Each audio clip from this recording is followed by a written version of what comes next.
Bueno, voy a hacer una presentación, luego ahora las posiciones de los ponentes y luego pasaremos una encuesta a todos los espectadores para que nos la rellenéis en la parte final, ¿vale? Os animamos a que hagáis preguntas a los ponentes que se pasarán en la última parte de la sesión, que serán al final. Y bueno, vamos a dar comienzo ya a la sesión. En principio, bueno, pues buenas tardes. Yo soy Edgar Delgado y hablo en nombre de Fundecip PCTEX. Os doy la bienvenida a la cuarta y última sesión del ciclo de conferencias de divulgación científica, 90 minutos para la ciencia. Con el ciclo hemos pretendido acercar la ciencia a la sociedad de la mano de sus principales protagonistas, los investigadores e investigadoras que nos están acompañando durante las diferentes conferencias que han tenido lugar, ¿vale? Hoy agradecemos la participación de María Blanco Prieto y José García Alonso, que la verdad que estamos encantados de que hayan aceptado nuestra invitación de participar y estén aquí para divulgar cómo la ciencia nos demuestra que con estas evidencias que la farmacogenética y la computación pueden hibridarse y conectarse a la perfección, en este caso.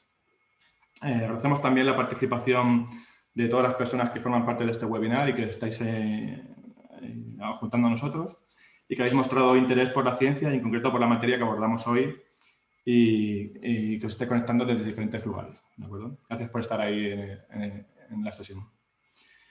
Mencionaros expresamente que este ciclo es una iniciativa de la Secretaría General de Ciencia, Tecnología, Innovación y Universidad y Fundecip PCTEX y cuenta con la financiación de la Oficina para la Innovación, la Consejería de Economía, Ciencia y Agenda Digital de la Junta de Extremadura y del Fondo Europeo de Desarrollo Regional, una manera de hacer Europa. Desde el año 2017 hemos venido realizando este ciclo de conferencias de divulgación científica de una manera presencial. Lo que pasa es que precisamente al tema del estado de alarma provocado por el COVID-19, pues el año pasado y este año hemos tenido que hacerlo de forma virtual. Entonces queremos agradecer que nos acompañéis en este formato virtual y que haya tenido tan buena acogida estas sesiones de trabajo que hemos hecho el año pasado y este año, ¿vale? Y bueno, de esta forma, con sus ventajas y sus inconvenientes, podemos tener también la posibilidad de llegar a un público amplio de muchos lugares, incluso lejanos, que han podido presenciar este tipo de charlas y conferencias, ¿vale? Centrándonos en el desarrollo de la sesión de hoy, concretamente, intervendrá en primer lugar María Blanco Prieto, que va a hablarnos sobre nanomedicina para el tratamiento del cáncer. Y después va a intervenir José Manuel García Alonso, que va a impartir una charla sobre la computación cuántica y su aplicación a la farmacogenética y a través del proyecto QSalud. Para finalmente establecer un tiempo de debate en el que ampliaremos información, compartiremos experiencias y responderán las dudas que hayan surgido a lo largo de las conferencias que vamos a escuchar, ¿vale? Recordaros que antes de comenzar la charla podéis ir dejando en el chat vuestras aportaciones o sugerencias y en el apartado de preguntas y respuestas de Zoom, pues vuestras preguntas para los panelistas que las pasaremos luego a la parte final de la sesión. Bueno, pues ya sin más dilación paso a presentar al primer ponente de la sesión de hoy, la primera ponente, que es María Blanco Prieto. María es natural de Puebla de Tribles, en Orense, y es catedrática de la Facultad de Farmacia y Nutrición de la Universidad de Navarra. Es licenciada en Farmacia por la Universidad de Santiago de Compostela y es doctora por la Université de París-Sud, Francia. Tras el doctorado realizó una estancia postdoctoral de 3 años en la Universidad Politécnica Federal de Zúrich, en Suiza, ¿vale? Bueno, en su trayectoria, María Blanco ha centrado su investigación en el área de la nanomedicina y los sistemas de liberación controlada de fármacos, y donde ha trabajado en el diseño y desarrollo de micro y nanopartículas de diferentes tipos para su aplicación en el tratamiento del cáncer, enfermedades cardiovasculares y neurodegenerativas. María Blanco es autora o coautora de más de 150 artículos en revistas científicas, 5 patentes, 19 capítulos en distintos libros especializados y ha hecho más de 200 comunicaciones en congresos, muchas de ellas como ponente invitado. Entre otras muchas cosas, bueno, dirige 17 tesis doctorales y ha sido investigadora principal en más de 30 proyectos, ¿vale? María es experta para la Comisión Europea en el área de nanomedicina y colaboradora científica de la Agencia Estatal de Investigación en el área de biomedicina, formando parte de la comisión que acredita de ANECA, Agencia Nacional de Evaluación de la Calidad de la Acreditación, y es evaluadora en diversos organismos nacionales e internacionales. Su investigación ha recibido varios premios de entidades tanto nacionales como internacionales y es la presidenta de la Sociedad Española de Farmacia Industrial y Galénica y vicepresidenta de la Federación Europea de Ciencias Farmacéuticas. María nos hablará sobre la nanomedicina y los sistemas de liberación controlada de fármacos para el tratamiento del cáncer. Así que, sin más, pues gracias María por acompañarnos y cuando quieras puedes comenzar con tu intervención. Muy bien, bueno, pues primero muchas gracias por la invitación y espero que todo funcione correctamente, ¿verdad? Voy a compartir entonces la pantalla, a ver si se ve bien. ¿Se ve bien? Sí, Sí, ahí ¿no? está. Vale, pues lo voy a poner en pantalla. Vale, Ahora. entonces, pues como ha dicho Edgar, yo voy a hablaros un poco de la nanomedicina o los nanomedicamentos para el tratamiento del cáncer. Entonces, el esquema que voy a seguir para contaros un poco cómo he desarrollado, cómo está prevista la charla, es una pequeña introducción sobre qué es la nanomedicina, porque quizás habéis oído hablar, pero no se sabe muy bien para qué sirven las nanopartículas en el tratamiento del cáncer. Luego voy a centrarme en un ejemplo de nanomedicina, un nanomedicamento que hemos desarrollado aquí en la Universidad de Navarra para el tratamiento de un cáncer infantil y finalmente unas conclusiones que puede aportar la nanomedicina, ¿no? Entonces, espera, a ver si me puedo, a ver, se ve, ¿verdad? Ahí está, muy bien. Vale, pues entonces vamos a empezar. Quizás, no sé si sabéis, pero nano lo que significa es algo muy, muy pequeño y en realidad el término nano viene significa enano en griego, entonces es algo muy, muy, muy pequeño. Fijaros, aquí os pongo, es la billonésima de algo. O sea que imposible verlo con nuestros propios ojos, siempre tiene que ser con microscopios muy, muy potentes. En cuanto al origen, esperad que voy a quitar la cámara aquí porque me... Esperad, ahí está. En cuanto al origen de la nanotecnología, claro, podemos pensar que es muy reciente, pero en realidad no. Fijaros aquí que ya el siglo IV antes de Cristo tenemos esta copa, que es la Copa Licurgus, que está en el Museo Nacional en Londres, y veis cómo cambia de color según la luz incida desde fuera o desde dentro. ¿Por qué? Pues porque está pintada o hecha con nanopartículas. Posiblemente los que realizaron esta copa no lo sabían, pero en realidad están utilizando pues, nanotecnología. Y lo mismo ocurre con estas vidrieras, que estos colores tan bonitos, veis que hay muchas catedrales, vidrieras de la Edad Media. Entonces estos colores tan vivos y tan bonitos es nanopartículas que están pintadas en la vidriera y cuando incide la luz pues le dan todos estos tonos. Y por ejemplo, en el anochecer, veis que estas nubes tan bonitas que a veces hay o en el amanecer, esos colores rojos en las nubes, es porque las nubes están cargadas con nanopartículas de distintos metales y entonces incide la luz y tienen esos colores tan bonitos en el cielo. ¿Vale? Entonces, las nanopartículas, veis lo que os decía, que tienen un tamaño muy pequeño y para que os hagáis una idea, una nanopartícula tiene el tamaño con respecto a un balón como un balón con respecto a la Tierra. O sea que imaginaos, es algo pues, de escala muy, muy, muy pequeña. ¿Y por qué es importante en medicina la nanotecnología? Bueno, básicamente, por ejemplo, en el cáncer sería para conducir el fármaco a su lugar de acción. ¿Vale? Si lo conduzco al lugar de acción, estoy reduciendo la toxicidad y por lo tanto mejorando la eficacia.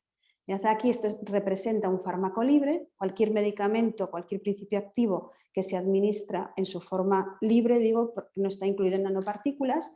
Entonces, si esta fuera una célula tumoral, la que tenéis en rosa, el fármaco no distingue, se va a distribuir por todas las células, que es lo que ocurre con la quimioterapia, ¿no? Cuando alguien quiere quimioterapia, no solo mata las células cancerígenas, sino también las células sanas. Si lo incluimos en una nanopartícula, lo que estamos haciendo es dirigiendo ese medicamento a la célula tumoral y disminuyendo mucho que vaya a las células sanas. Por lo tanto, estamos mejorando la toxicidad y la eficacia.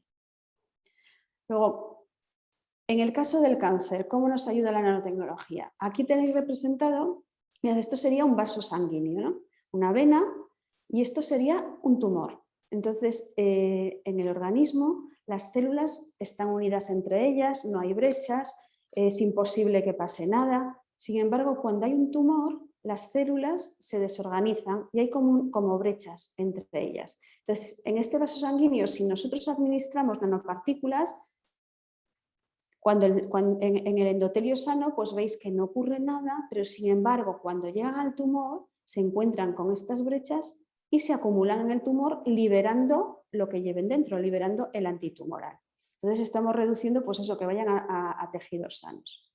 Sería en realidad como un caballo de Troya que todos conocéis. Entonces el caballo esconde los soldados, el símil sería el caballo, la nanopartícula, los soldados, el principio activo, ¿veis?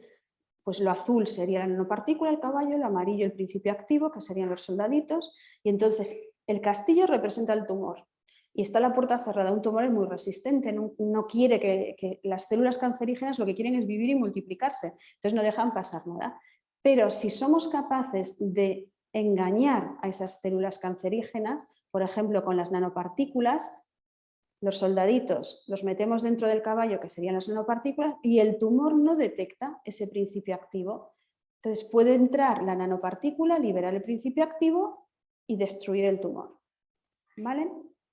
Entonces, este vídeo, que no sé si me va a funcionar, pero representa, a ver si funciona. Sí, mirad, aquí me está... ¿Me oís igual? Sí, vale. Sí, Pues esto representa un tumor con su vasculatura. Los tumores siempre necesitan mucho alimento y mucho oxígeno, entonces están con mucha vascularización. Veis que tiene el tumor muchas venas alrededor. Entonces aquí estamos inyectando en una vena nanopartículas. Las nanopartículas serían estos puntitos amarillos que veis. Estos círculos rojos son glóbulos rojos, hematíes. Entonces veis que las nanopartículas pues, tienen un tamaño muchísimo más pequeño que lo que puede ser un glóbulo rojo. De hecho, un glóbulo rojo mide como unos 5000 nanómetros y una nanopartícula pues como 100 o tamaño nanométrico. Entonces veis, al llegar al tumor, estas nanopartículas son de albúmina, se unen a los receptores que hay en las células, las atraviesan, ya veréis ahora, y llegan al tumor. Entonces, una vez que están en el tumor, liberan el principio activo, ¿veis aquí? El antitumoral, esto sería el tumor, lo que tenéis representado en azul, liberan el principio activo y llega al tumor y destruye las células cancerígenas. ¿Vale? Entonces, ahora os voy a poner un ejemplo de la utilidad de las nanopartículas para el tratamiento del cáncer infantil. Entonces, el cáncer infantil, pues digamos que es más desconocido. Hay mucha gente, seguramente conocéis a muchísima gente adulta que tiene cáncer, pero niños, pues muy pocos. Entonces, no se sabe o la gente no sabe que el cáncer sigue siendo la primera causa de muerte infantil por enfermedad en los países desarrollados. Y es la segunda causa de muerte en niños y en adolescentes después de los accidentes domésticos. Entonces, ¿por qué hay por qué es tan mal pronóstico el cáncer infantil? Bueno, pues porque hay recaídas, hay resistencias, los tumores pues pueden tener muy mal pronóstico y entonces la toxicidad en la quimioterapia en los niños, pues imaginaros, si a un adulto tiene toxicidad en la quimioterapia, un niño que tiene una esperanza de vida mucho más larga, si le estamos destruyendo algún órgano, pues en el futuro, cuando sea mayor, pues va a tener una calidad de vida muy mala. Entonces, os pongo un ejemplo. Hay un estudio donde a un grupo de niños tenían un tumor sanguíneo, se les trató con un fármaco que es la doxorubicina, que es un antitumoral que funciona muy, muy bien, o sea, destruye todas las células tumorales, pero también destruye las células sanas. Y tiene mucho tropismo por el corazón. Entonces, tú cuando administras este quimioterápico, esta doxorubicina, pues en la mayor parte o una parte importante se va al corazón. Entonces, en este estudio que os comento, los niños se curaron del cáncer, pero ahora 30 años después todos tienen problemas cardíacos porque la quimioterapia le ha destruido lo que es el sistema cardíaco. Entonces, además en los niños, fijaros, no hay tantos estudios como en adolescentes. De hecho, hace muy poco que se reguló los ensayos clínicos en niños. También otra cosa que suele ocurrir es que hay una extrapolación de la dosis. Bueno, pues si a un mayor le pongo, me lo invento, 1 miligramo y pesa 80 kilos, pues si el niño pesa 8 le pongo 0,1. Y no es así, porque en los niños pues hay que tener muchas más cosas en consideración. Luego lo que os comentaba, son más vulnerables que los adultos. Y bueno, pues eso que tiene efectos secundarios y toxicidades tardías. En definitiva, que los niños no son adultos pequeños. Hay que considerarlos como algo distinto porque además, pues imaginamos un niño pequeño, pues la barrera hematoencefálica no está bien formada, se va formando, bueno, la barrera hematoencefálica o cualquier otro órgano. En los primeros meses de vida, pues no están del todo formadas, se van formando cuando vas creciendo. Entonces, lo que queremos con la nanomedicina es superar todas estas limitaciones. Entonces, en esta transparencia, ¿veis? En esta diapositiva os he puesto las distintas, bueno, no todas, pero la mayor parte, una representación importante de los tipos de nanopartículas. ¿Veis? Tenemos nanopartículas poliméricas y lipídicas y metálicas. Yo me voy a centrar en los 10 minutos restantes en el ejemplo de nanopartículas lipídicas con fármacos antitumorales para el tratamiento de un tumor infantil. Tenemos liposomas, que seguro que todos conocéis, dendrímeros, que esto ya es más reciente, micelas poliméricas, pero bueno, lo que perseguimos siempre es mejorar lo que decíamos, el índice terapéutico. Entonces, ¿cómo lo conseguimos? Pues aquí os he puesto algunas. Dirigiendo el fármaco hacia el tumor, puede ser un direccionamiento pasivo o un direccionamiento activo. Otra propiedad importante de las nanopartículas es que tienen una liberación sostenida. Podemos administrar una dosis de nanopartículas y como van liberando el fármaco con el tiempo, pues igual no necesitamos administrar más hasta dentro de una semana o hasta dentro de un mes o hasta dentro de 3 días. No es necesario administrarlo todos los días. Luego, si hay fármacos que se degradan fácilmente, pues ahora hay muchísimo, habréis oído hablar que en cáncer se están utilizando anticuerpos, proteínas, pues todos estos fármacos tienen una vida media muy corta y se degradan muy fácil. Entonces, incluyéndolos en la nanopartícula, podemos protegerlos. Entonces, mejoramos por la disponibilidad en el organismo. Y lo que decíamos al final, mejora el índice terapéutico y es lo que perseguimos, disminuir toxicidad y mejorar la eficacia. ¿Vale? Entonces, ya pasando al ejemplo que os voy a contar ahora, en esta transparencia pues veis unos cánceres pediátricos más relevantes. En niños, pues los cánceres del sistema nervioso central, ¿sabéis? El glioma, por ejemplo, luego los cánceres hematológicos como la leucemia y los linfomas, los tumores embrionarios que se originan pero fuera del sistema nervioso central. Aquí el más común, el que aparece más en niños y en niños muy pequeños es el neuroblastoma, que es muy difícil de tratar. Y luego los tumores muscoesqueléticos, el más representativo es el osteosarcoma y es el que yo os voy a contar ahora el proyecto que tenemos. En realidad esto es un proyecto de la Asociación Española contra el Cáncer. ¿Vale? Entonces, en el osteosarcoma, pues veis, es el tumor de hueso más frecuente en la población pediátrica y es el segundo cáncer más frecuente en adolescentes. Entonces, siempre se localiza en huesos en crecimiento, por eso es muy difícil de diagnosticar. Aunque el diagnóstico sería muy fácil, con una simple radiografía podríamos saber que ese niño tiene un osteosarcoma. Sin embargo, como los síntomas son muy inespecíficos, pues se detecta siempre tardíamente, porque lo que le ocurre al niño es que tiene dolor en el hueso que está creciendo. Los niños pequeños, claro, tienen dolor siempre en la pierna, por ejemplo.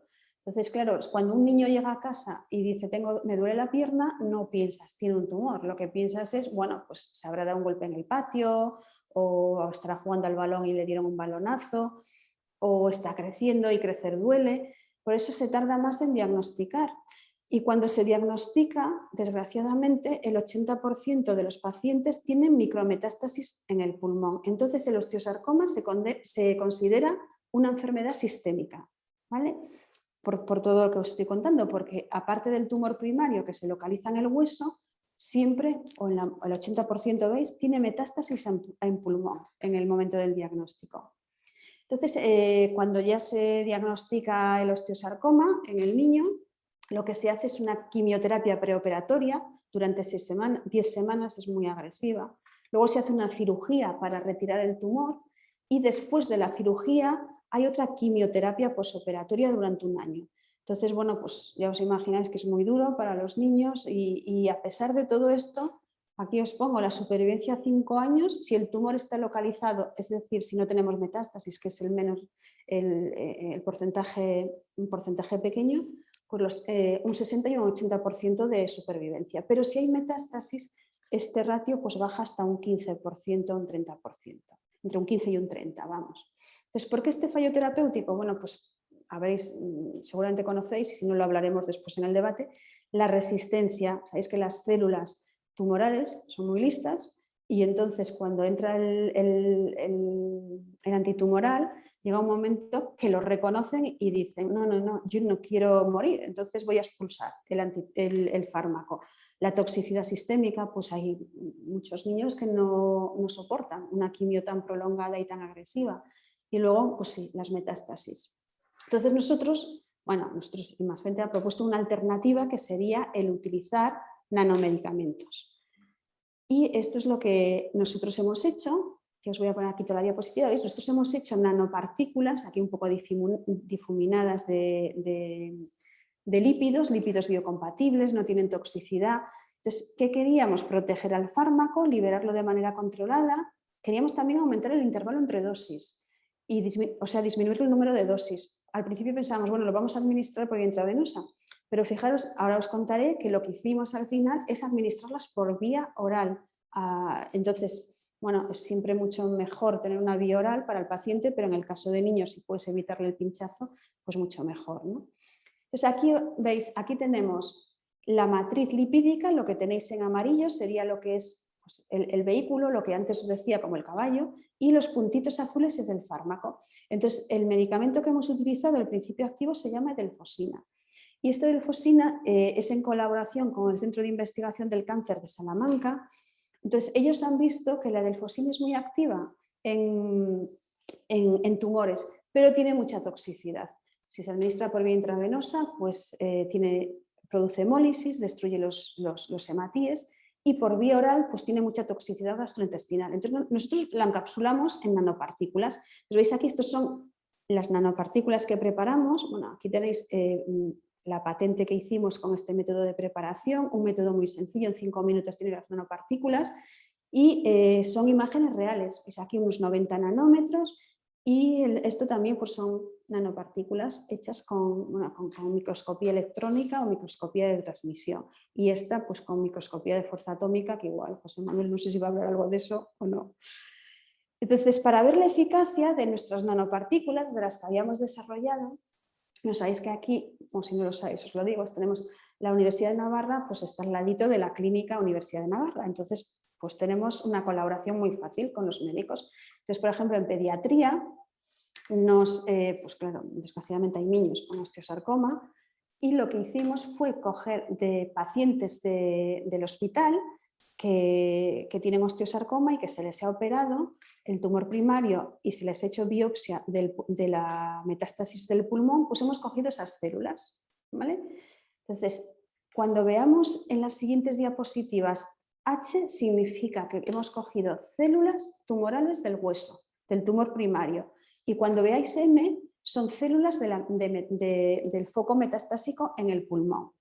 ¿Vale? Entonces, cogimos esas células, se ponen en cultivo, las células las podéis tener ahí en cultivo y os voy a poner todo para que veáis, os lo cuento muy fácilmente. Esto sería una imagen de 2 pacientes. Los pacientes obviamente están codificados, no sabemos los nombres ni nada. Es un paciente pues, 595 y paciente 588. Y esta gráfica lo que significa es la dosis. Cuanto más bajita es la barra, menor dosis tengo que poner en mis células para matarlas, ¿vale? Entonces, el fármaco que os decía, edelfosina, ¿qué vemos aquí? Pues que está libre, ¿eh? aún no lo hemos nanoencapsulado, que es más eficaz en las células metastásicas que en las células del tumor primario. Y cuando lo encapsulamos en nanopartículas, pues nos ocurre lo mismo. En las células del tumor primario es más eficaz y en las células metastásicas también, menos aquí que ha sido más o menos, o sea, una eficacia similar. Entonces, claro, vosotros os estaréis preguntando también lo que nos pasó a nosotros. ¿Por qué la edelfosina es más eficaz en las metastásicas? Bueno, pues ¿sabéis dónde está la explicación? En el mecanismo de acción. Porque la edelfosina entra en las células tumorales a través de las vasas lipídicas.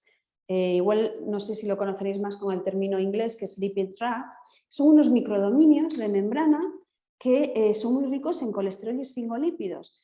Y sobre todo estos microdominios los tienen las células metastásicas. Entonces veis aquí esta imagen, es una imagen real de una célula metastásica y estos puntitos que veis alrededor pues son estos microdominios.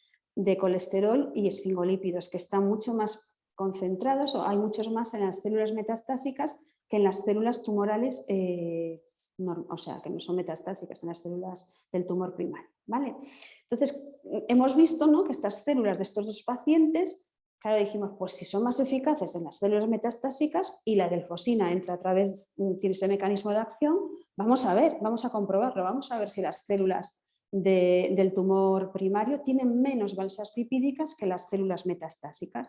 Y es muy fácil de comprobar, se puede hacer con un marcador, es la cólera toxina que todos conocéis, se une a un marcador fluorescente y se añade en las células, ¿vale? Entonces aquí veis, tenemos células del tumor primario, lo que os decía antes, H de hueso, y células metastásicas, M de metástasis. Entonces, si esas células tienen balsas lipídicas, se van a unir a este marcador fluorescente y nos va a aparecer fluorescencia en las células.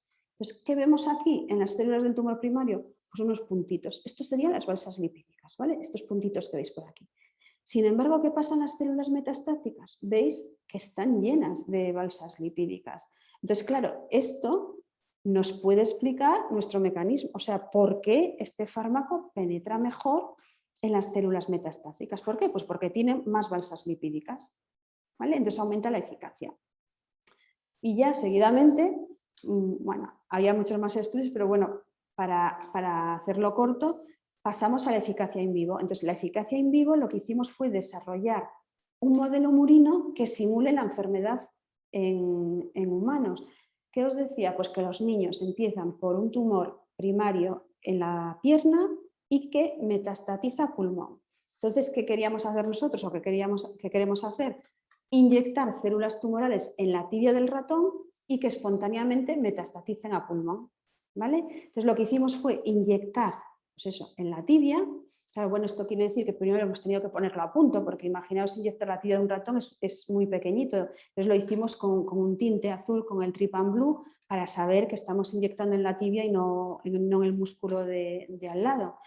Y lo que hicimos luego fue seguir el tumor, ¿veis? Inyectamos las células en la tibia del ratón y seguimos la evolución del tumor en la tibia y observamos cuándo metastatiza, cuándo vamos a encontrar metástasis en el pulmón. ¿Cómo lo hacemos? Pues del tumor primario podemos medir el volumen, radiografías también, y luego análisis histológico al final, cuando ya al cabo del estudio, que son 28 días en este caso, ¿vale? Entonces veis aquí lo que, mirad, a la parte de arriba sería la evolución del tumor a 1 semana, a 2 semanas, a 3 semanas y a 4 semanas, ¿vale? Y en la fila de arriba están las radiografías que hicimos a la tibia, una vez inyectadas con las células tumorales. Y las tinciones, esta tinción de hematoxilina eosina, lo que hace es teñir células tumorales. Entonces hicimos esta tinción en la tibia y también en el pulmón. Entonces, ¿qué vemos a la semana? Bueno, a la semana, aquí os lo señalo con una flecha, es donde hemos inyectado las células. El tumor aparentemente ha crecido muy poco, de hecho en la radiografía prácticamente ni se nota, pero cuando hacemos histología, cuando sacrificas el ratón a la semana y haces histología de esas células, pues ya ves un poco de células tumorales y micrometástasis, muy, muy pequeñitas en el pulmón, prácticamente no se detectan. A las 2 semanas, pues veis aquí el tumor ya ha crecido un poco. No sé si se aprecia bien, pero veis aquí todo esto está difuminado, ya está creciendo. Esto se ve como el tumor está creciendo.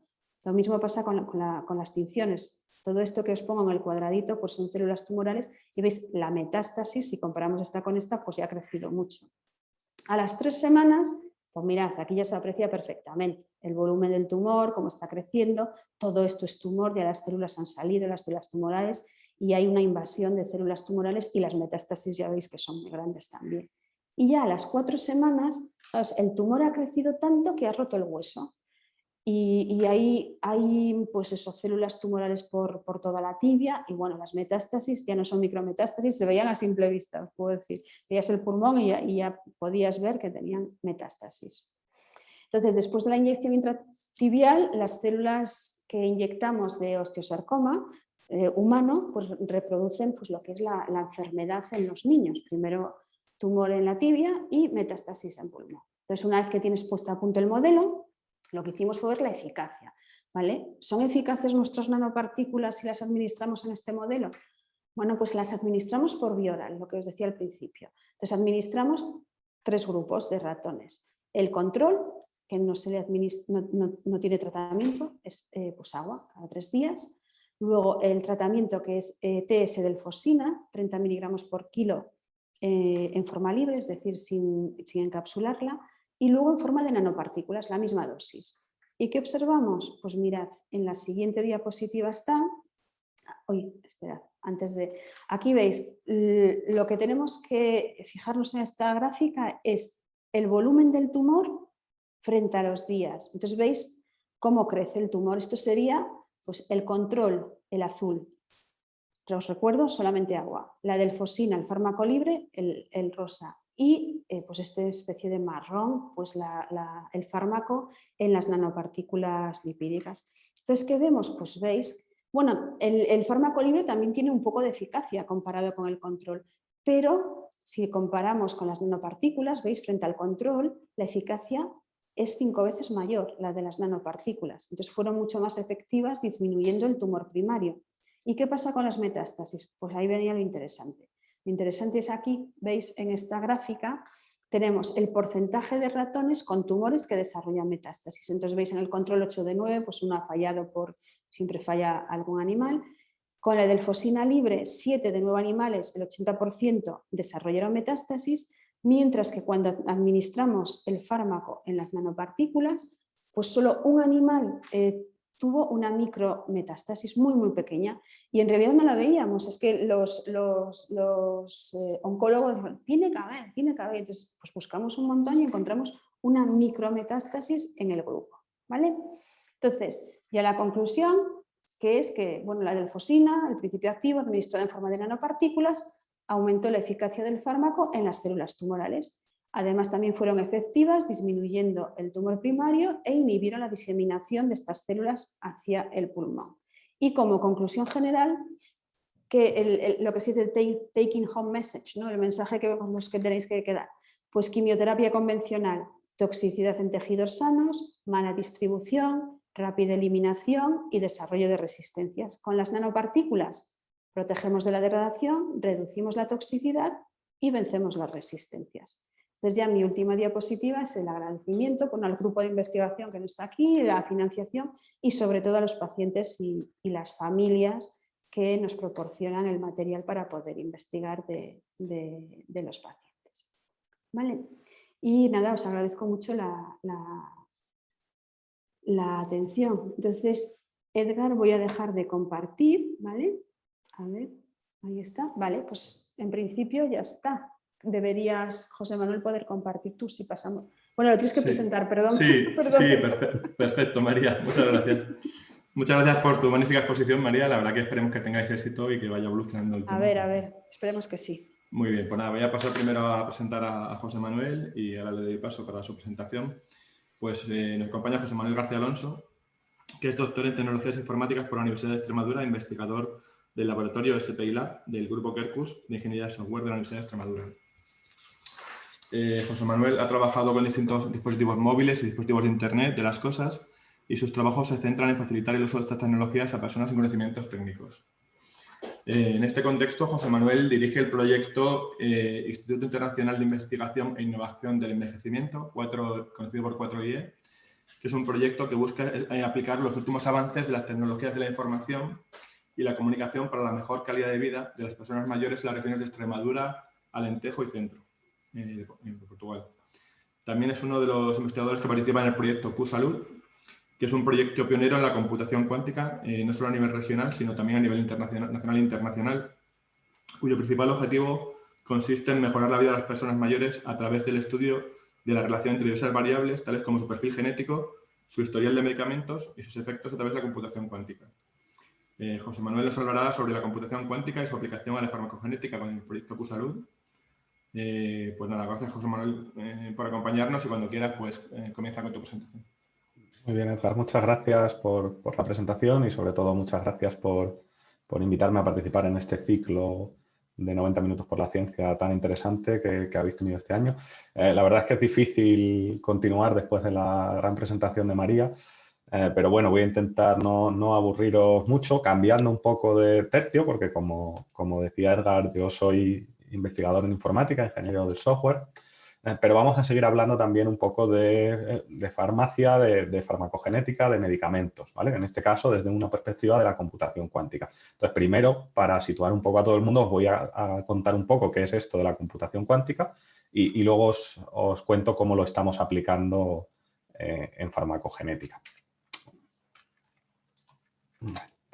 Entonces, pues, cuando nos hablan de computación cuántica, ¿no? Seguramente a muchos os suene como algo muy futurista, una cosa de ciencia ficción, de las películas, de cosas que algo que nos queda todavía quizá un poco lejos. Y seguro que todos conocéis ejemplos de películas, de series, donde se usa la física cuántica como un elemento de guión cuando algo no se puede explicar, cuando hay una tecnología muy avanzada que no podemos explicar, pues es cuántica y ya está, ¿no? Como en Ant-Man, cuando se hace muy pequeño, pues se habla de que entra en el mundo cuántico y ya no es necesario explicar la tecnología que hay detrás. Esto no es un fenómeno de ahora, ¿no? Los que somos un poco más mayores, que ya estamos a lo mejor en edad de que nos hayan puesto la vacuna, seguro que nos acordamos de películas como esta de Men in Black, en la que ya se usaba la física cuántica, en este caso, con el mismo contexto, ¿no? Una niña pequeña con un libro de física cuántica, esto es algo sospechoso, es algo que no acaba de encajar. Pero podemos estar tranquilos, ¿vale? En cualquier caso, porque aunque la física cuántica obviamente es complicado y si hay algún físico en la sala que por favor me perdone porque seguro que voy a meter la pata, yo voy a intentar quedarnos solo con los conceptos básicos y fundamentales que necesitamos para entender un poco a dónde va esto de la computación cuántica. Entonces, bueno, aunque en el cine nos lo vendan como una cosa futurista, esto de la mecánica cuántica, en realidad la física en sí, la teoría de la física cuántica no es nueva, ¿vale? Las bases de la teoría de la mecánica cuántica, pues las asentaron científicos como Einstein, Planck, Bohr, Feynman, Schrödinger. Son estos investigadores que no son precisamente de ahora los que han sentado las bases de esta disciplina desde principios de los 90. De todas maneras, como os digo, no voy a hablar aquí de los fundamentos de la mecánica cuántica, sino un poquito de computación, ¿vale? Entonces, todos estos investigadores que os hablaba, Einstein, Planck, Schrödinger, ellos sentaron las bases de lo que se conoce como la mecánica cuántica, la parte de la física teórica, ¿no? Entonces, si lo asemejamos a otro concepto que quizás todos conozcáis, la física teórica, en el caso de la serie de Big Bang Theory, ¿no? Pues es la que hace Sheldon, y una vez que se establece una física teórica, se proponen teorías que pretenden definir cómo se comporta la realidad, cómo se comporta el universo. A partir de ahí vienen los físicos experimentales, que son los que tratan de demostrar si esa teoría se cumple o no se cumple, ¿vale? Recientemente en las noticias hemos tenido algunos ejemplos de física experimental con la física de partículas que se está haciendo en distintos laboratorios, en concreto con el caso de los muones, que lo que se ha descubierto es concretamente no se ha validado una teoría de la física, sino al revés, ¿no? Una teoría que se pensaba establecida, se han encontrado resultados que la contradicen, con lo cual quiere decir que a lo mejor hay alguna cuestión de física todavía no descubierta, ¿no? Entonces, en el caso de la mecánica cuántica, esto no es así, ya está experimentalmente demostrado que la mecánica cuántica se cumple en el universo real, no es una teoría que tengamos que validar, ¿no? Ya sabemos que el universo se comporta como establece las teorías de la mecánica cuántica en el mundo de la mecánica cuántica, ¿vale? Entonces, ahí pasamos al siguiente punto. Si ya tenemos una teoría que establece cómo pensamos que se va a comportar el universo cuántico y si hemos demostrado experimentalmente que el universo se comporta como define esta teoría, pues pasamos al mundo de la ingeniería, ¿no? Que ahí es donde estamos hoy, en el caso de la computación cuántica, en el caso en el que vamos a hablar, de lo que vamos a hablar hoy, ¿no? Entonces, a nivel de computación cuántica estamos ya, aunque se siga haciendo, por supuesto, trabajos de física cuántica teórica y experimental, estamos entrando ya en el dominio de la ingeniería, ¿vale? ¿Por qué? Porque ya tenemos computadores cuánticos que funcionan y que están en utilización, ¿no? Y no son tampoco de ayer. El primer computador cuántico como tal, en un laboratorio, se creó en 1998 en Los Alamos National Laboratory y en colaboración con el Instituto Tecnológico de Massachusetts, utilizando una tecnología de resonancia magnética que nos da un poco igual la tecnología que utilicen por debajo, porque vamos a hablar solo de los computadores. Este primer ordenador cuántico tenía 2 qubits, que es el elemento que se utiliza para medir la capacidad, la potencia de los ordenadores cuánticos, los qubits, ¿vale? Hablaremos un poquito más adelante de estas cosas. Entonces, claro, desde 1998 hasta hoy, pues no han parado de evolucionar, ¿vale? No ha parado la carrera por desarrollar ordenadores cuánticos cada vez más potentes. Y en esa carrera, a día de hoy, están involucradas las empresas tecnológicas más potentes del mundo, ¿vale? Google, por ejemplo, tiene un supercomputador basado en un computador cuántico, perdón, basado en superconductividad, que tiene unos 53 qubits. IBM, que tiene varios computadores, pues el mayor de ellos tiene 65 qubits. Pero empresas como Intel, Rigetti también están desarrollando procesadores cuánticos. Luego se utilizan también, hay otras empresas que utilizan otras tecnologías basadas en fotónica, basadas en captura de iones, distintas tecnologías para al final el mismo objetivo, que es conseguir un procesador que utilice las bases de la mecánica cuántica para poder realizar computación, para calcular cosas. Lo que veis en la imagen, aparte de los logos de las empresas más importantes en este mundo, son imágenes, fotos de computadores cuánticos, aunque en realidad el computador cuántico es una cosa muy pequeñita, es un procesador, como un chip de cualquier ordenador actual. Todo lo que se ve en la foto tan aparatoso es el sistema de refrigeración, porque como en concreto los de Google y de IBM se basan en superconductividad, tienen que estar a temperaturas muy cercanas al cero absoluto, entonces necesitan un sistema de refrigeración muy complejo, que es lo que se ve en la imagen. El ordenador cuántico en sí no tiene no es tan aparatoso, pero necesita este sistema por la temperatura. Esto que veis en la foto de ahora es otro ordenador cuántico. Entonces, y lo que quiero transmitir aquí es que en realidad a nosotros, desde el punto de vista o en mi caso, de ingeniero del software, de desarrollador que quiere aprovechar la computación cuántica, lo que tenga por debajo el ordenador físicamente nos da igual mientras funciona. Entonces, este es un ordenador de D-Wave, otra de las empresas que desarrolla ordenadores cuánticos. Y esta figura, lo que veis aquí en esta foto, este es el Lusitania, el supercomputador que tenemos nosotros aquí en Extremadura. Entonces, si hacemos una comparativa, veis que en realidad, pues, vistos desde fuera y para el profano, tampoco hay tanta diferencia, ¿vale? Son cajas que tienen dentro cosas, ordenadores, y que a nosotros nos da un poco igual. Y además, lo que quiero trasladaros también es que está más cerca de lo que parece. O sea, no es necesario, claro, para estar en el filo de la investigación en computación cuántica, pues se necesitan grandes infraestructuras, pero se empieza a democratizar y empieza a ser viable tener acceso a computadores cuánticos de forma relativamente sencilla. ¿Quiere esto decir que vamos a tener computadores cuánticos en todas las comunidades autónomas, por ejemplo, en España, igual que aquí tenemos el Lusitania? Hombre, de momento no, ¿vale? De momento no, puede que en un futuro sí, o puede que no, porque en cualquier caso los computadores cuánticos ya los podemos utilizar. Desde el día de hoy, cualquiera de nosotros con unos mínimos conocimientos informáticos, si algunos sabéis programar, ya podéis conectaros a computadores cuánticos de IBM, de Google, que estén donde estén y que son accesibles a través de Internet y que podemos poner nuestros algoritmos cuánticos a ejecutarse allí. ¿Vale? Entonces, ¿pero por qué son importantes los computadores cuánticos? Si ya tenemos supercomputadores y ya tenemos todas estas máquinas. Bueno, por una cuestión que se conoce como la supremacía cuántica. ¿Qué es la supremacía cuántica? Pues consiste en demostrar que un computador cuántico puede resolver un problema que un ordenador tradicional o que un supercomputador tradicional no pueda resolver en un tiempo acotado, ¿vale?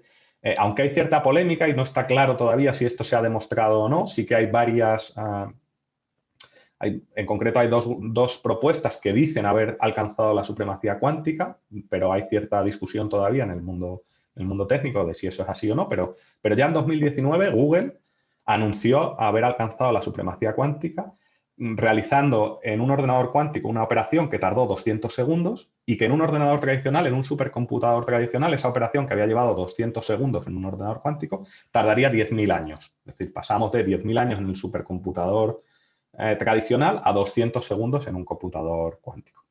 Ya os digo que esto aquí hay cierta polémica porque, bueno, luego IBM, que es enemigo comercial de Google en cuanto a mecánica cuántica, pues no acaba de decir que aquello no está claro porque el algoritmo estaba preparado, pero si no es esa demostración de Google, parece bastante evidente que en poco tiempo tendremos una demostración formal de la supremacía cuántica. Ya también en diciembre del 2020, un grupo de la Universidad de Ciencia y Tecnología de China también declaró haber alcanzado la supremacía cuántica con una tarea de 20 segundos en un procesador cuántico experimental que llevaría 600 millones de años en un supercomputador, ¿no? Entonces, bueno, pues, como os digo, quizás no se haya alcanzado, quizás no haya acuerdo todavía en la comunidad científica de si se ha alcanzado o no, pero parece bastante claro que se va a alcanzar y que los ordenadores cuánticos van a poder abordar problemas que no pueden abordar los ordenadores tradicionales. Esto en teoría de la computación, que no voy a entrar mucho, pero simplemente para trasladaros esta idea, en teoría de la computación tenemos una clasificación de los problemas en función del tiempo que debe tardar o que tardaría un ordenador en resolver, un computador en resolver ese problema. Y a grandes rasgos hay dos categorías, los problemas de tipo P, que son los que se resuelven en un tiempo polinomial, en un tiempo razonable, y los problemas de tipo NP, que son los que no se pueden resolver en un tiempo polinomial, ¿no? En un tiempo razonable. Teóricamente, porque esto no está demostrado matemáticamente tampoco, formalmente no está demostrado, los problemas P son conjuntos distintos, ¿vale? Hay problemas, son conjuntos de problemas separados. Y se piensa que con la introducción de la computación cuántica, pues se piensa que hay una nueva categoría de problemas, que son los BQP, son los problemas que se resuelven en tiempo polinomial utilizando una computadora cuántica y que se cree que es mayor que el conjunto de problemas P. Entonces, ahí es donde está la gracia, digamos, de los computadores cuánticos, que va a haber problemas que están fuera de P, que un ordenador clásico no podría resolver en un tiempo razonable, pero que un ordenador cuántico sí podría. Esto matemáticamente es muy difícil de demostrar formalmente, de hecho no está demostrado, pero las evidencias sugieren que va a ser así, ¿no? Con estos casos como los que os contaba antes de Google y del Instituto de Tecnología China, que dicen haber alcanzado la supremacía cuántica con uno de estos problemas. En cualquier caso, la base de los computadores cuánticos, como os decía hace un momento, son los qubits, ¿vale? ¿Y qué es un qubit? Es la unidad básica de información cuántica. Seguro que todos conocéis los bits de los ordenadores tradicionales. Un bit es un valor que es o 0 o 1, la unidad mínima de información, ¿vale? Puede tomar los valores 0 o 1. La gran diferencia entre un qubit y un bit tradicional es que un qubit puede contener más información que un bit clásico, puede tomar más valores.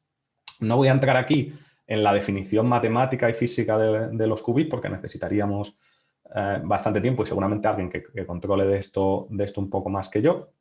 Pero aquí es donde la cosa empieza a ponerse interesante en la computación, a nivel de ingeniería de software o de informática, ¿no? ¿Por qué? Porque pasamos de tener unos elementos que pueden ser 0 o 1, que son los bits, pasamos a tener qubits que pueden ser 0, 1 o cualquier valor intermedio entre esos dos estados, ¿vale?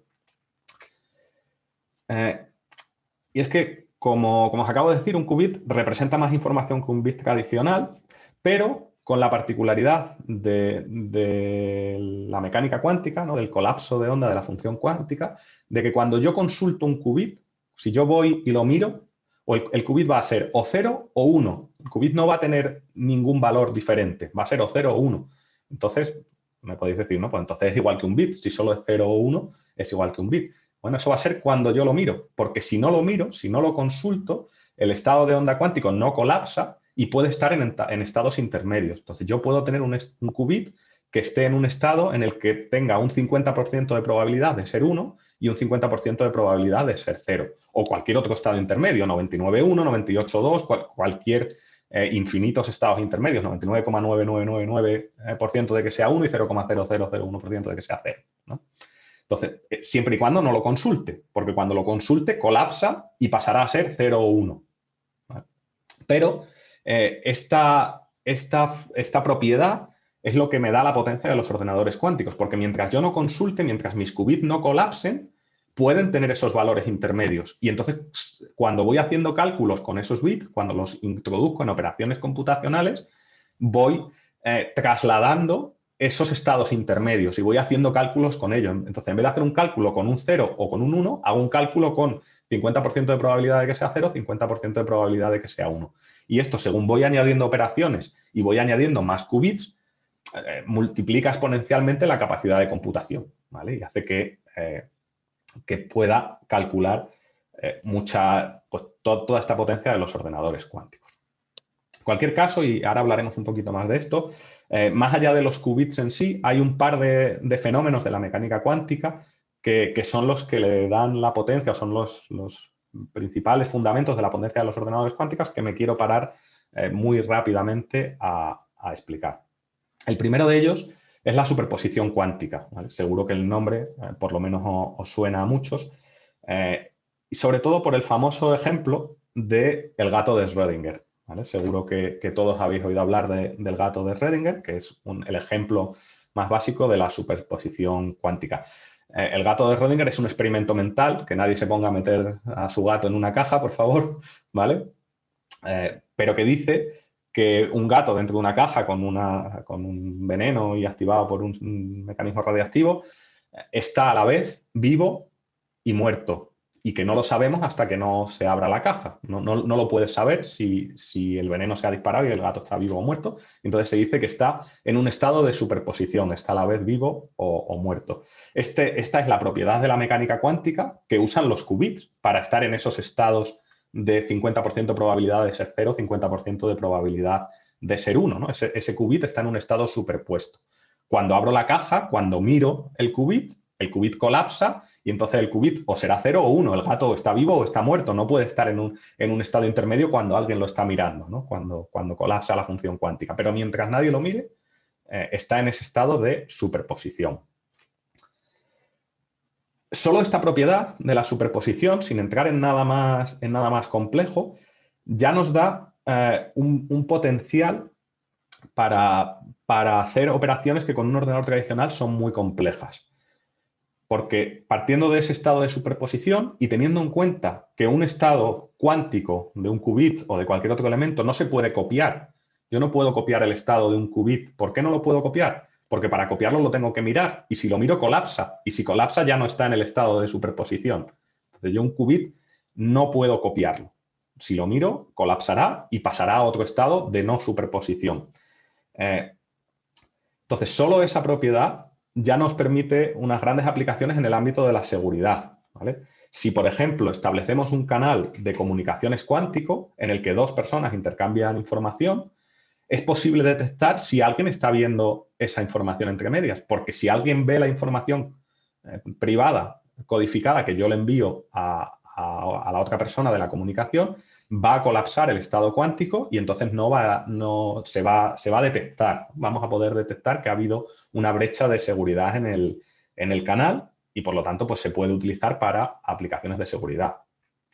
Claro, y aquí me podéis decir, bueno, esto, claro, ya la mecánica cuántica y la computación cuántica ya nos parece una cosa que te estás sacando de la manga y que es un poco futurista. Ahora háblanos de comunicaciones cuánticas y de redes cuánticas y ¿esto qué es? Bueno, pues esto tampoco está tan lejos de la realidad, ¿eh? Aquí tenéis una noticia de marzo de este año en el que se habla de la primera fase de una red de comunicaciones cuánticas en Madrid, ¿no? Ni siquiera nos tenemos que ir mucho más lejos, ¿no? Entonces, estas aplicaciones no son ciencia ficción, estas son aplicaciones que ya tiene la computación cuántica a día de hoy. Pero bueno, además de la superposición, el otro efecto de la mecánica cuántica del que os quería hablar hoy es del entrelazamiento, ¿vale? El entrelazamiento cuántico. Es un fenómeno, el entrelazamiento es un fenómeno físico que implica que dos partículas o más, dos o más partículas, interactúan de tal manera que el estado cuántico de cada partícula no se puede describir de forma independiente del estado de las otras. Es decir, que las partículas están relacionadas, están vinculadas físicamente a través de la mecánica cuántica, tienen relación entre ellas. Y yo no puedo describir una partícula sin afectar al estado de la otra. Y esto lo podemos trasladar también al mundo de los qubits, y de hecho se traslada, y es la segunda gran aportación de la mecánica cuántica para mejorar la capacidad de computación de los ordenadores cuánticos. ¿Qué implica el entrelazamiento a nivel de qubit? Pues implica que yo puedo relacionar entre sí dos o más qubits, de tal forma que si el primero, cuando yo lo consulte y colapse su función de onda, pasa a ser 0, el segundo siempre va a ser 0. Y si el primero es 1, el segundo siempre va a ser 1. Entonces, o voy a tener 0, 0 o voy a tener 1, 1 con un 50% de probabilidades. Nunca voy a tener los estados 0, 1 o 1, 0. ¿Vale? Entonces, claro, esto, visto así, pues vale, es una curiosidad, pero poco más claro. Esto, como os decía antes, esto se va trasladando en operaciones matemáticas, en operaciones computacionales con mayor número de qubits y nos va permitiendo hacer cálculos muy complejos de forma mucho más rápida que en un ordenador tradicional. ¿Vale? Entonces, podemos usar esta propiedad, al igual que hacíamos con la superposición, para diseñar nuevos algoritmos que son difíciles de trasladar en unos ordenadores tradicionales. Hay otros efectos de la mecánica cuántica que también se utilizan, pero en los que no voy a entrar, como la teleportación cuántica, por no complicarnos más, pero que si tenéis interés, pues lo podemos hablar después o en algún otro momento. En cualquier caso, una vez que tenemos esa base de, aunque sea un poco superficial, de los aspectos físicos de la computación cuántica, esto ahora hay que trasladarlo a algoritmos, a software que aproveche estas ventajas. Hay que subir el nivel de abstracción para poder hacer operaciones que resuelvan problemas reales, ¿no? Y ya estamos en esa fase también. Ya tenemos ordenadores cuánticos, como os decía al principio, con un número significativo de qubits, 50, 60 qubits, los más potentes a día de hoy, pero casi cada mes se van presentando ordenadores cuánticos que superan en qubits al anterior, ¿no? Esa carrera que tienen las empresas pues está haciendo que esto se desarrolle muy rápido. Entonces ya podemos aprovechar esos qubits y la superposición y el entrelazamiento cuántico para crear software cuántico. ¿Vale?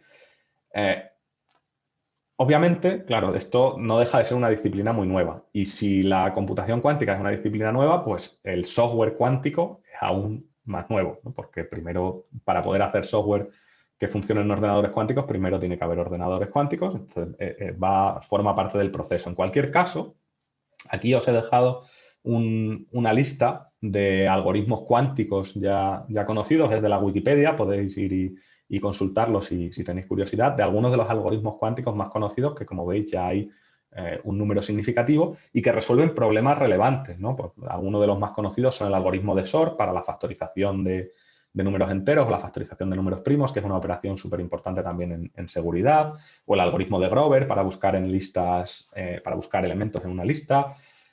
Pues como os digo, operaciones muy relevantes y que nos permiten construir software cada vez más complejo. ¿Vale? ¿Y cómo se construye el software cuántico? Bueno, pues no voy a entrar en detalles, simplemente para que de un vistazo os hagáis una idea.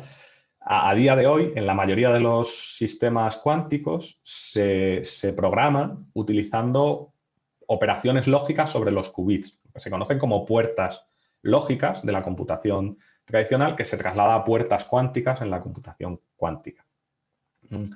Y estas puertas pues afectan a uno o varios qubits y entonces un circuito, y con esas puertas se diseñan circuitos cuánticos que tienen esta pinta que veis aquí, donde los qubits están a la izquierda, tenemos el qubit 1 y el qubit 2, que empiezan en el estado 0 a la izquierda y el tiempo va pasando hacia la derecha y se le van aplicando distintas operaciones, ¿no? Este es un circuito cuántico muy sencillo que pone dos qubits en un estado de entrelazamiento cuántico, de superposición y entrelazamiento cuántico. Lo que se hace es el primer qubit se le aplica una puerta H que lo pone en esa probabilidad de 50-50. Si está en el estado 0, una vez que pasa por la puerta H, pasa a estar en 50% de probabilidad de estado 0, 50% de probabilidad de estado 1.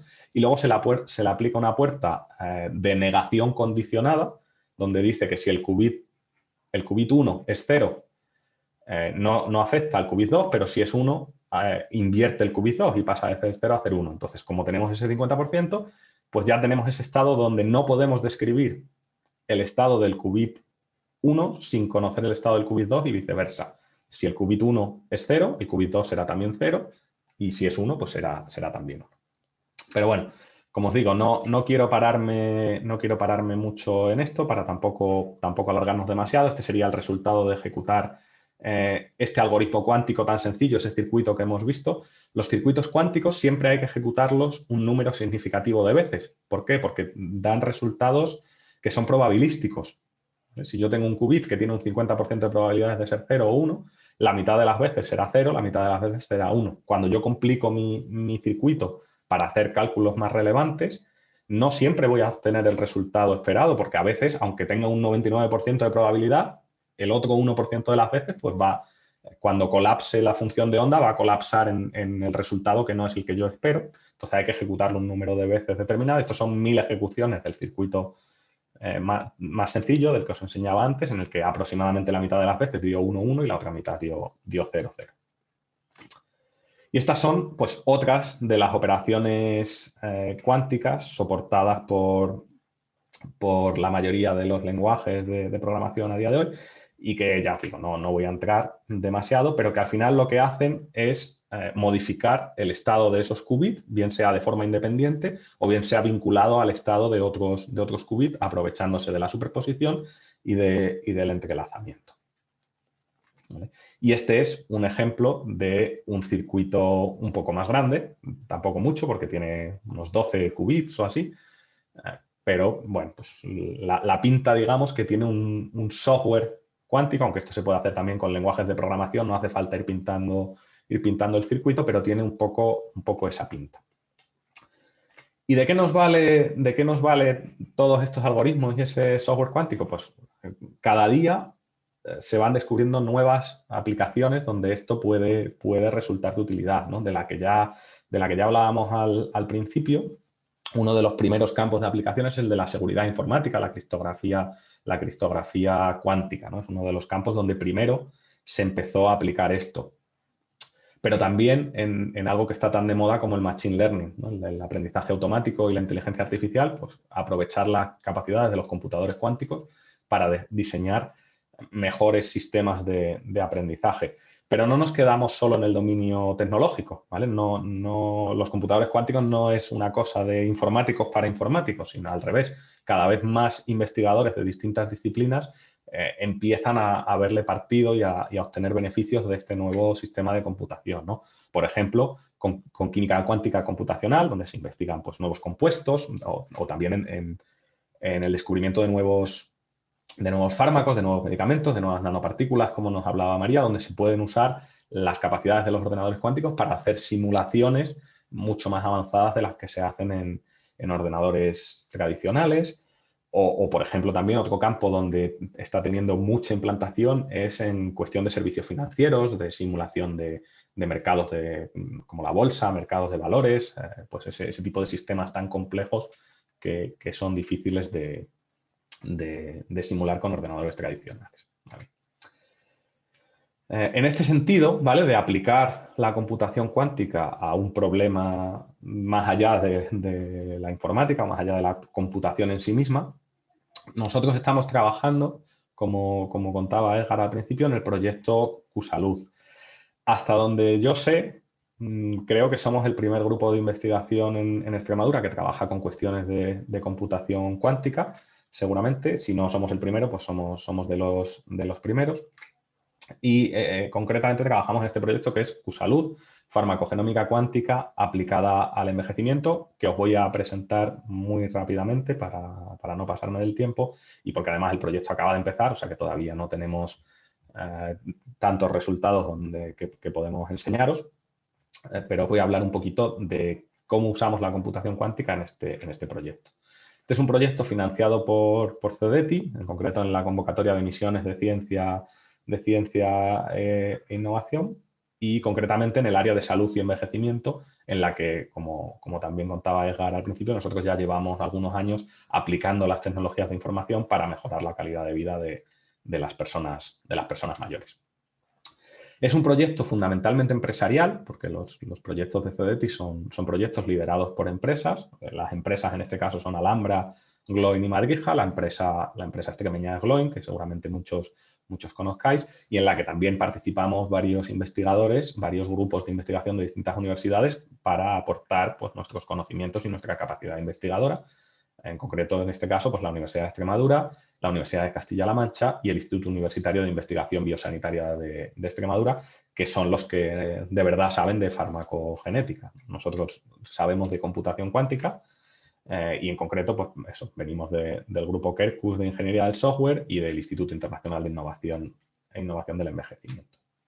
Bueno, ¿y en qué consiste el proyecto QSalud? Pues ya María nos ha contado algunas cosas de este proceso que os voy a presentar ahora y lamentablemente a causa de las vacunas del coronavirus pues todos nos hemos vuelto un poco expertos en cómo funciona el proceso de los ensayos clínicos para aprobar un medicamento, ¿no? Sabemos que para que un medicamento se apruebe pues tiene que ser probado en varios estudios clínicos, cada vez con un mayor número de personas y que hay un grupo de control, como nos decía María, a los que no se les da el medicamento para comparar la eficiencia, los efectos adversos y demás.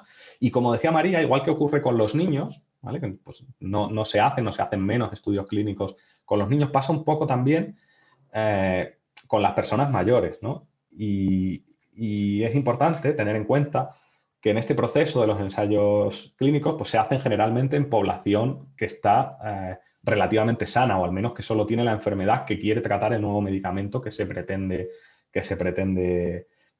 probar, ¿no? Y esto hace que sea muy difícil detectar reacciones adversas frente a otros medicamentos, complicaciones debido a otras enfermedades distintas a las que se quiere tratar y demás, ¿no? Y para tratar estas cuestiones, por supuesto, pues están los organismos de farmacovigilancia que monitorizan estos posibles problemas y que llevan a cabo medidas preventivas y que vigilan el funcionamiento de los medicamentos ya aprobados, como también hemos visto ahora con las vacunas y los efectos adversos que se han ido luego detectando un poco después.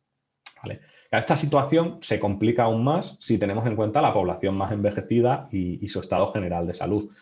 Por suerte, cada vez vivimos más años y cada vez con mejores condiciones de salud y cada vez sufrimos menos enfermedades graves, pero sí que es verdad que conforme vamos cumpliendo años, vamos teniendo cada vez más enfermedades crónicas que están tratadas y que se sobrellevan, pero que se van cronificando, ¿no? Lo que todos conocemos como los achaques propios de la edad. Cuando uno se va haciendo mayor, pues va teniendo cosillas.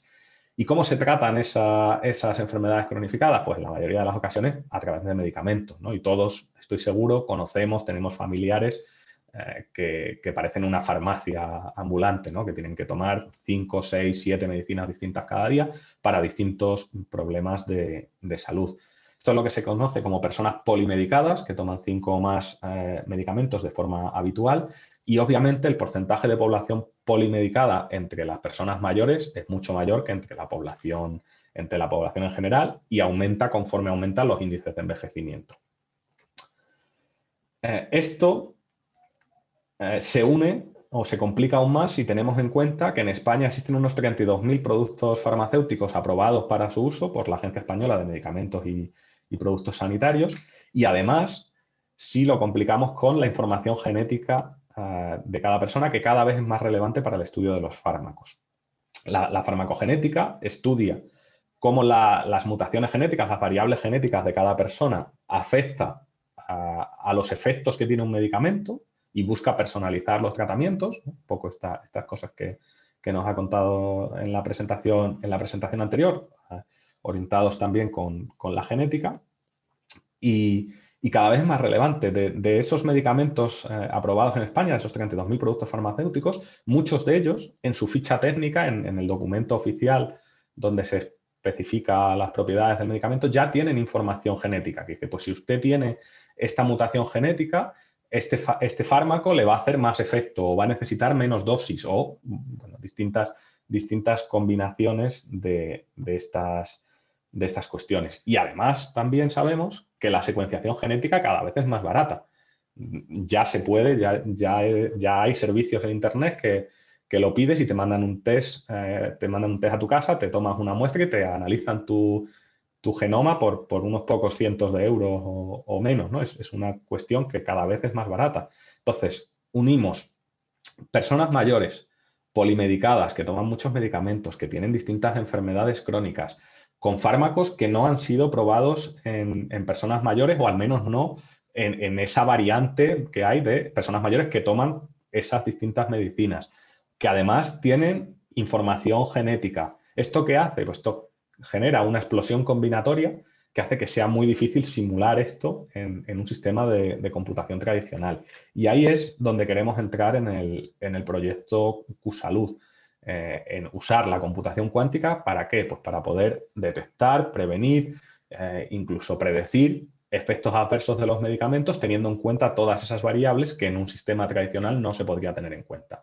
Y pues dadas las medicinas que toma una persona, las enfermedades crónicas que sufre, su estado clínico y su secuencia genética, intentar determinar qué efectos adversos o qué medicamentos le pueden ir mejor o qué efectos adversos se les pueden producir.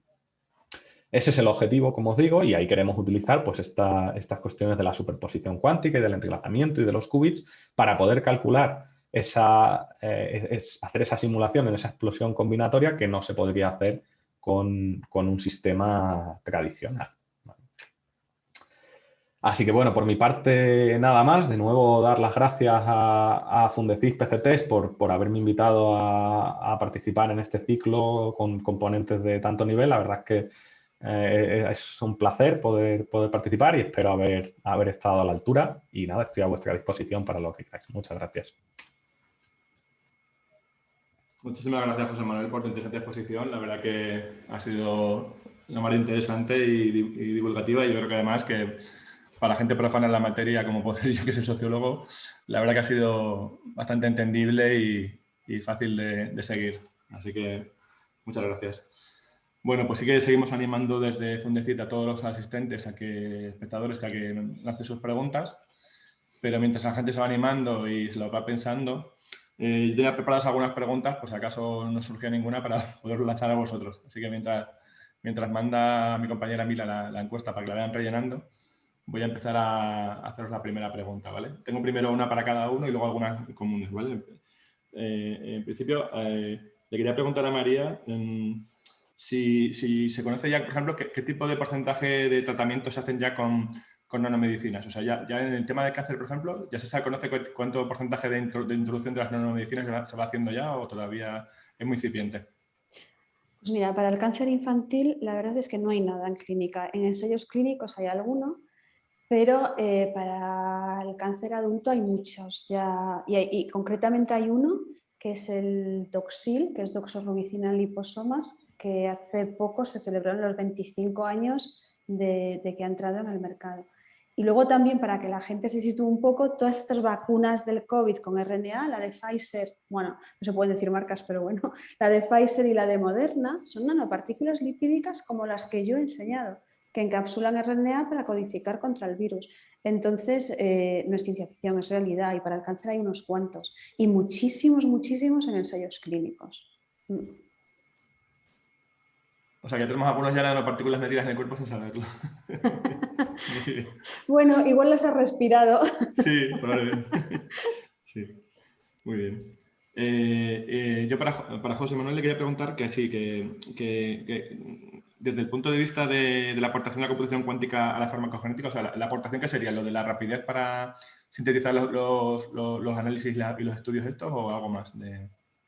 Claro, no solo la rapidez, ya no estamos hablando de rapidez, estamos hablando de, aparte de que será más rápido, es que no es viable ni siquiera en un supercomputador calcular o simular las interacciones con ese número de variables del que estamos hablando. O sea, estamos hablando de 32.000 productos farmacéuticos que se pueden combinar y que se combinan porque no hay dos mayores que tomen las mismas medicinas, ¿no? Pues uno tiene...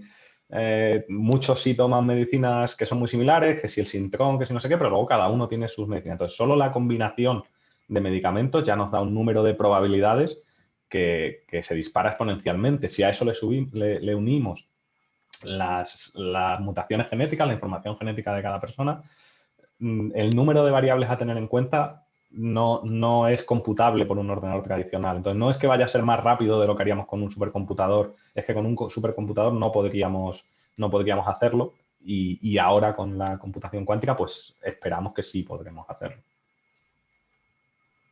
O sea, que realmente te abre más puertas y más posibilidades de hacer cosas que no se podían hacer hasta ahora.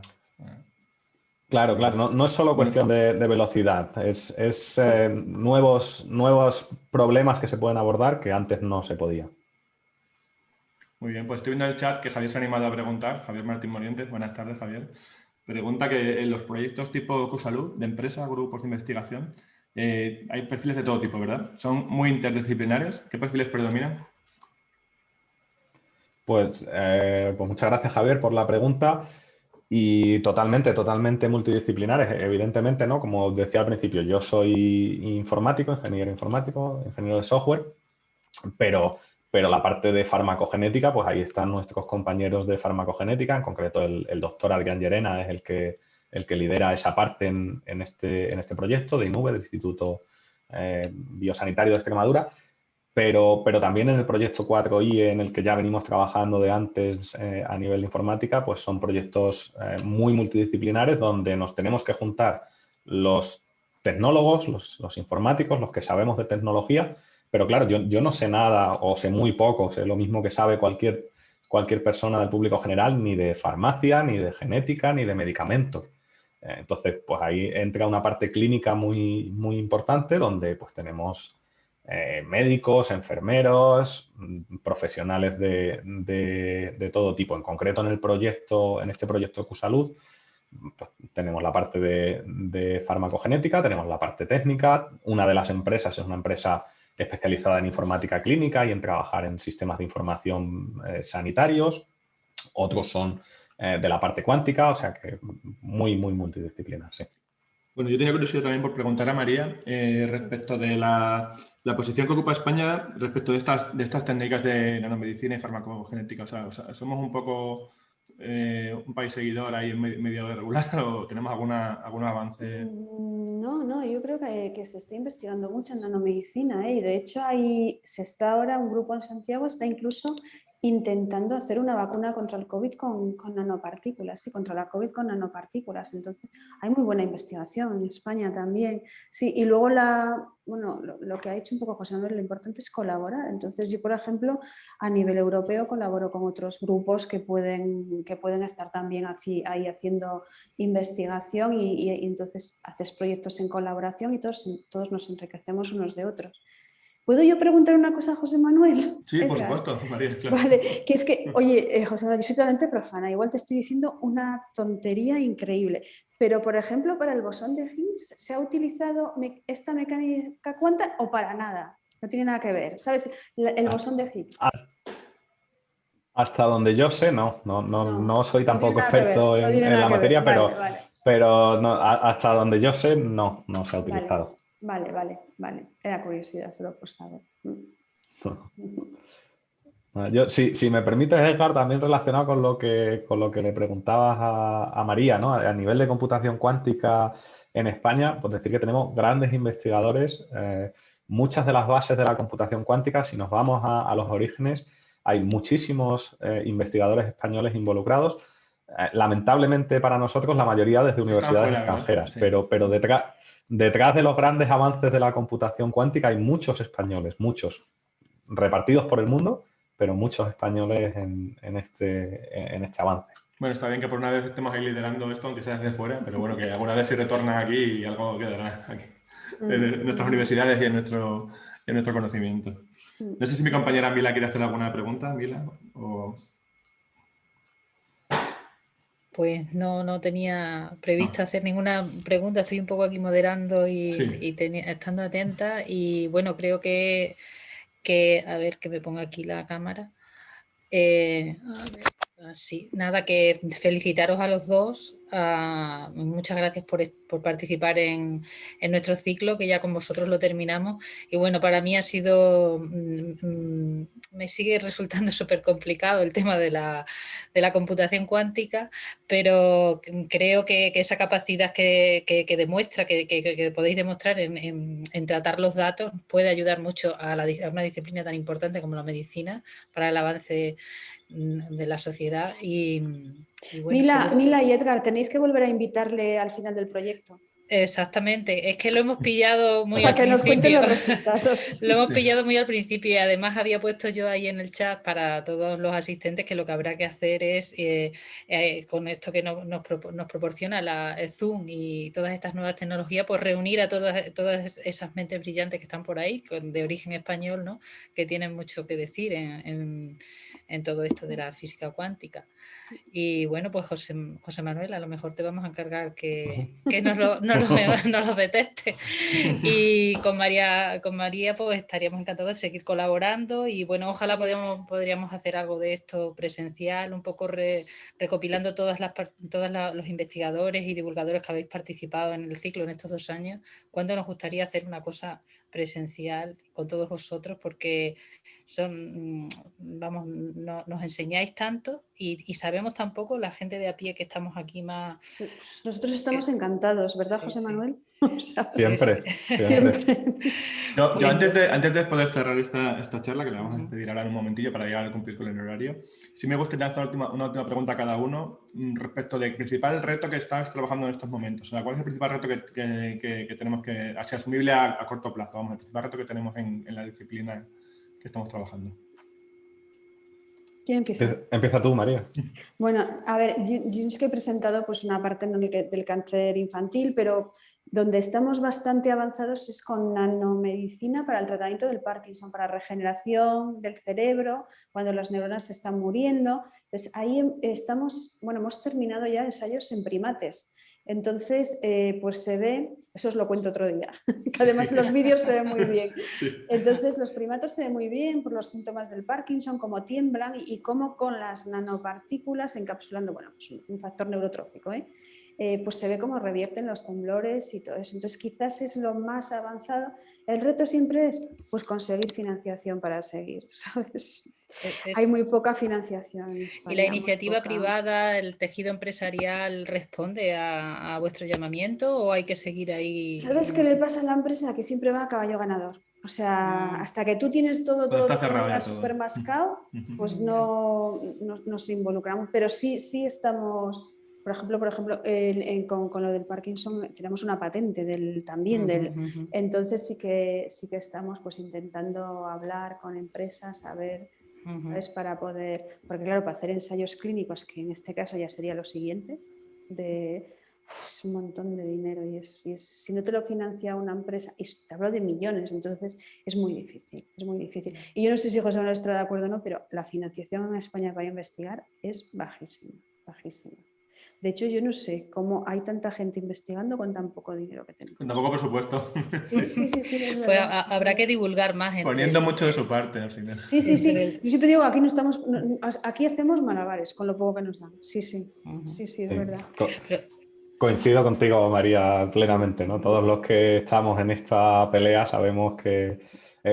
yo particularmente no nos podemos quejar porque tenemos varios proyectos y tenemos financiación, pero claro, cuando empiezas a mirarte fuera, ¿no? Como decías antes, con compañeros en Europa o con compañeros en otros países, pues las comparaciones a veces hacen un poco dejan un poco que desear. Pero bueno, nosotros en nuestro caso, Edgar, y volviendo a lo que planteabas, el reto en el que estamos abordando ahora mismo es precisamente el conectar esos sistemas tradicionales con los sistemas cuánticos, porque el que los computadores cuánticos sean predominantes y sean más rápidos y los vayamos a poder utilizar no implica que los ordenadores tradicionales vayan a desaparecer, ni mucho menos, ¿no? Y el objetivo final del proyecto QSalud es tener una herramienta para la clínica, para el día a día, que un médico de cabecera tenga en su ordenador, en su sistema informático, en el JARA, en nuestro caso, en Extremadura, y cuando vaya a recetar un medicamento, pues le puedan aparecer sugerencias de, ojo, que este medicamento con esta mutación genética y con estos otros 3 que ya está tomando este paciente puede tener alguna contraindicación, ¿no? Claro, para llegar a eso hay que conectar un sistema tradicional en el que está esa información y trasladarlo al mundo cuántico. Entonces, hacer esa conversión no es trivial ni mucho menos, ¿no? Hay que pasar esos datos que tenemos en un ordenador tradicional de, pues toma este medicamento, este otro y tiene esta información genética, ahora convierte eso en qubits para que aquello se calcule lo que quieres calcularse, ¿no? Esa transformación es compleja. Oye, y es la José que estamos Manuel, abordando. perdón, ¿y los médicos necesitarían una formación específica en eso o con la formación que tenemos cada uno de informática, que es poca, o de ordenadores, bastaría? ¿O habría que entrenarles de alguna manera para poder utilizarlo? No más allá, el objetivo es que no más allá que con cualquier otra herramienta informática nueva que se pueda incorporar al sistema que se utiliza en cada comunidad, ¿no? En este caso, la idea subyacente por debajo de todo el proyecto es que esto pudiera acabar, ¿no? Es un proyecto de investigación, entre los objetivos no está implantarlo en el sistema de salud, ni mucho menos, ¿no? Pero en nuestra cabeza, y si pudiéramos llegar hasta donde Con nosotros quisiéramos, sería que esto sea un sistema de ayuda, de recomendación clínica, como otros tantos que ya hay, en vez de un sistema que utilice inteligencia artificial, pues que utilice computación cuántica para hacer recomendaciones más complejas, ¿no? Y que como parte del sistema normal del día a día, cuando estás introduciendo los datos del paciente, pues te sugiera determinados medicamentos o que te advierta de posibles efectos adversos que puedan surgir. O interacciones O entre interacciones, medicamentos. ese tipo de cosas. Muy interesante. Fantástico, pues ahora sí ya, pues muchísimas gracias a los ponentes, a María, a José Manuel, ha sido Gracias a vosotros. un verdadero placer encontraros aquí y nada, esperamos que esto, bueno, ha sido la última, como decía Mila, la última sesión de 90 minutos para la ciencia del año 2021. Esperamos de verdad que el 2022 nos devuelva la presencialidad y podernos encontrar físicamente en algún espacio, aunque podamos mantener cierta virtualidad con algunas sesiones, pero bueno, que podamos volver a vernos y aquí en Extremadura. Y nada, pues muchísimas gracias a los asistentes y a los ponentes por haber estado aquí esta tarde con nosotros y volver a encontrarnos en el futuro. Muchas gracias. Muy bien. Muchas gracias. Muchas gracias. Hasta luego. Adiós. Adiós. Vamos a cerrar la encuesta ya. Muy bien, Edgar. Aquí está. Bueno, pues la verdad que este ciclo me encanta porque son unas charlas todas súper entretenidas y al final son temas que no controlas, pero que te lo hacen de una forma tan divulgativa que aprendes un montón. Y yo creo que al final cualquier persona lo puede seguir sin necesidad de conocimiento técnico. Y bueno, más o menos poderte descubrir. Claro, lógicamente son cosas de ciencia, no son cosas tampoco de una conversación de insulsa, ¿no? Sino que son temas interesantes de una forma divulgativa que se pueden seguir bien, pero que puedes aprender un montón de cosas a la vez y sacar información y contenidos interesantes. Así que, la verdad que el año que viene podríamos mantener cierto formato. Paras la grabación, Edgar, y seguimos hablando para la grabación. ¿Tienes que grabarla arriba en la nube o...? Sí, en la nube. Vale. La tienes que parar. Detener la grabación.